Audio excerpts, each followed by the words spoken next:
Everyone, nursing वाले ज्ञान में आपका स्वागत है। तो दोस्तों, आज हम जानेंगे एक बहुत ही इम्पोर्टेंट चीज जो शायद आप लोगों को नहीं पता होगी। तो दोस्तों, जैसा कि आप लोग जानते हैं कि हमारे जो ट्रैकिया होते हैं वो दो होते हैं, राइट एंड लेफ्ट। तो आपने देखा होगा कि कभी कभी ऐसा होता है कि अगर हमारे ट्रैकिया में फॉरेन बॉडी चली जाए, फॉरेन बॉडी का मतलब कभी कोई सिक्का इनहेल कर लेता है या कोई भी फॉरेन बॉडी जो बाहर की चीज होती है अंदर इंटर कर लेते हैं बच्चे या बड़े, अचानक से खाते टाइम कोई भी चीज होती है वो ट्रैकिया में हमारे चली जाती है। या फिर जब कभी ऐसा होता है कि नोज द्वारा ईटी ट्यूब का इंसर्शन करते हैं तो हमारी जो ईटी ट्यूब होती है वो हमेशा राइट ब्रोंकस में चली जाती है। तो ऐसा क्यों, सॉरी राइट ब्रोंकस नहीं, राइट ट्रैकिया।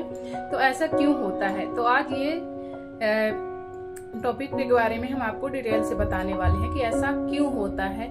तो दोस्तों, मैं आपको ये चीज बताना चाहती हूँ, जो हमारे ट्रैकिया दो होते हैं, राइट एंड लेफ्ट। तो जो हमारा लेफ्ट ट्रैकिया होता है वो नैरो होता है, उसकी अपेक्षा जो हमारा राइट ट्रैकिया होता है वो वाइडेंस होता है या थोड़ा चौड़ा होता है, जिसकी वजह से जब कभी हम पेशेंट में ईटी ट्यूब इंसर्ट करते हैं नोज के द्वारा, नोजोफेरेंजियल ट्यूब जब हम पेशेंट पर इंसर्ट करते हैं तो हमेशा जब कभी ट्यूब का डिस्प्लेसमेंट होता है वो हमेशा राइट ब्रोंकस में चला जाता है। तो ऐसा इसीलिए होता है क्योंकि जो लेफ्ट ब्रोंकस होता है, सॉरी जो लेफ्ट ट्रैकिया होता है वो राइट ट्रैकिया की अपेक्षा नैरो होता है और जो राइट ट्रैकिया होता है वो वाइडेंस होता है यानी चौड़ा होता है।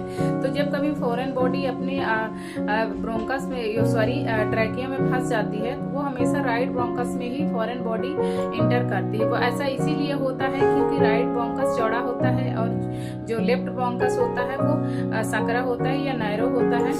तो इसीलिए सबसे ज्यादा फॉरेन बॉडी हमेशा राइट ट्रैकिया में ही इंटर करती है। तो आई होप ये मोस्ट इम्पोर्टेंट लाइन के बारे में आपको पता चला होगा। तो ऐसे ही नई नई जानकारियों के लिए आप सब हमारे वीडियो में बने रहें। मिलते हैं नेक्स्ट वीडियो में, तब तक के लिए बाय बाय।